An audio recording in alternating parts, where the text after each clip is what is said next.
a todos, bienvenidos y bienvenidas a este espacio literario. Qué gusto saludarlos. Somos Espinosa Tacuche, Luz Giovanna, Vidal Jara Chanel y Ramos Laurencio Mijael, de la institución educativa Carlos Iván de Gregory Caso.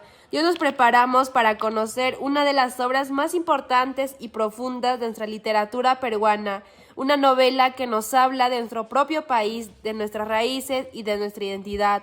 Así que, sin más, comencemos. Hola Giovanna, ¿alguna vez te has preguntado qué pasa cuando dos mundos tan distintos como el nuestro se encuentran, se enfrentan y también se mezclan en un mismo territorio? Esta es la gran pregunta que nos plantea esta novela, publicada en 1964 y considerada una de las obras más importantes de la literatura peruana y latinoamericana. En ella, Arguedas retrata todo el Perú, sus montañas, sus costas, sus pueblos y también sus profundas injusticias. Nos muestra el choque entre el mundo tradicional andino, con su sabiduría y respeto a la tierra, y una modernidad impulsada por intereses económicos y empresas extranjeras, que busca llevarse nuestras riquezas sin importarles el bienestar de la gente. Junto a esta denuncia, el autor expresa un amor profundo por la cultura indígena, su lengua, sus creencias y su resistencia digna. El título nos entrega su mensaje principal. El Perú verdadero se construye no desde la división ni el abuso, sino desde el encuentro, el respeto y la unión entre todas las culturas y pueblos que lo conforman. Es una obra que nos ayuda a entender de dónde venimos y qué país queremos construir, y sigue tan vigente hoy como cuando fue escrita. ¿Y cómo será vivir en un lugar donde la tierra, las minas y las tradiciones están en manos de unos pocos, mientras quienes las cuidan de verdad sufren las consecuencias? La historia transcurre principalmente en el pueblo de San Pedro de la Guaymarca, en la sierra peruana, donde dos hermanos, Fermín y Bruno Aragón de Peralta, se enfrentan por el control de las tierras y una mina de plata. Fermín busca modernizar la zona, explotando sus recursos y alienándose con empresas extranjeras, sin importarle el daño a las comunidades, mientras que Bruno defiende un orden antiguo, pero también mantiene su poder sobre los campesinos. En medio de este conflicto están las comunidades indígenas, que nos soportan la explotación y los abusos, y entre ellos surge Reno Huilca, un líder comunero que representa la fuerza y la dignidad del pueblo. Él lucha por lo que le pertenece. La novela también nos lleva a la costa, a las ciudades y pueblos mineros, reuniendo a campesinos, hacendados, obreros y extranjeros, mostrándonos un Perú inmenso y diverso, donde distintas formas de ver la vida se cruzan, se enfrentan y se buscan entre sí. ¿Y qué sabemos de la vida de José María Arguedas?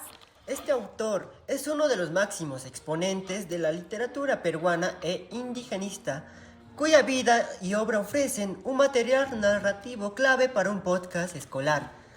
Nació en Andahuaylas, región de Apurímac, en 1911.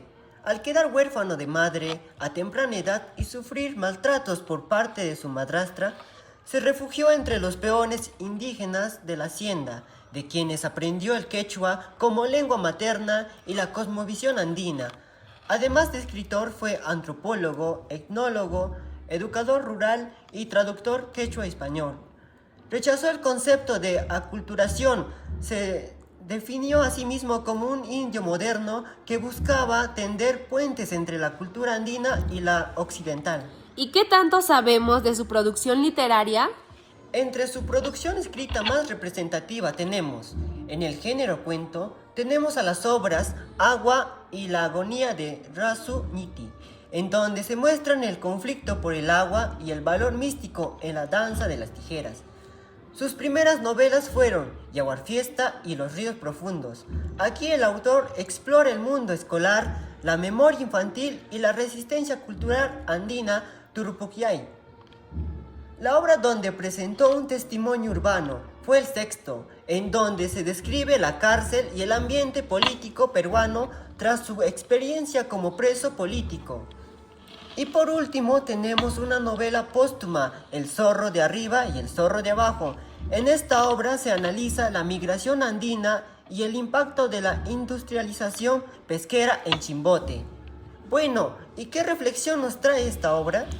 Al leer Todas las sangres podemos darnos cuenta de que muchos de los problemas que presenta José María Arguedas no pertenecen solamente al pasado.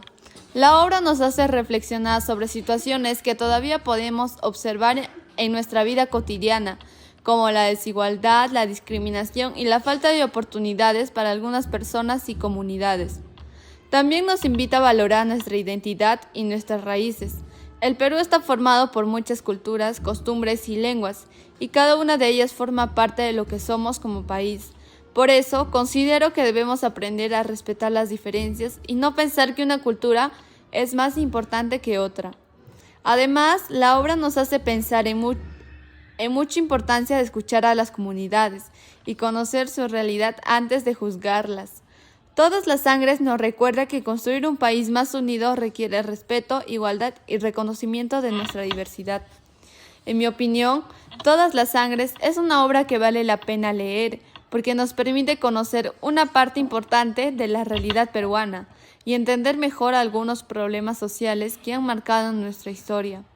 Lo que más me llamó la atención es la manera en que Arguedas representa la diversidad del Perú y los conflictos entre diferentes sociales. No es solamente una historia para entretenerse, sino una obra que nos hace pensar y cuestionar situaciones que muchas veces vemos como normales.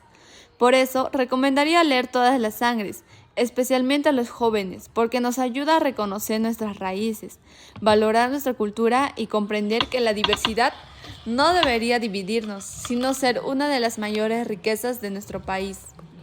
Y así llegamos al final de nuestro recorrido por Todas las sangres, una obra maravillosa que nos enseña que el Perú no es uno solo, sino muchos, y que su verdadera riqueza está en la unión, el respeto y la dignidad de todas las personas que lo conforman. José María Arguedas nos dejó un mensaje que hoy, igual que siempre, nos invita a conocernos mejor, a valorar nuestras raíces y a construir juntos un país más justo y más humano. Recordemos siempre, de todas las sangres nace una sola patria. Nos despedimos con mucho cariño. Tu voz, tu historia y tus raíces también cuentan. Seamos orgullosos de todas las sangres que nos unen como una gran nación. Hasta la próxima edición de Mi obra favorita.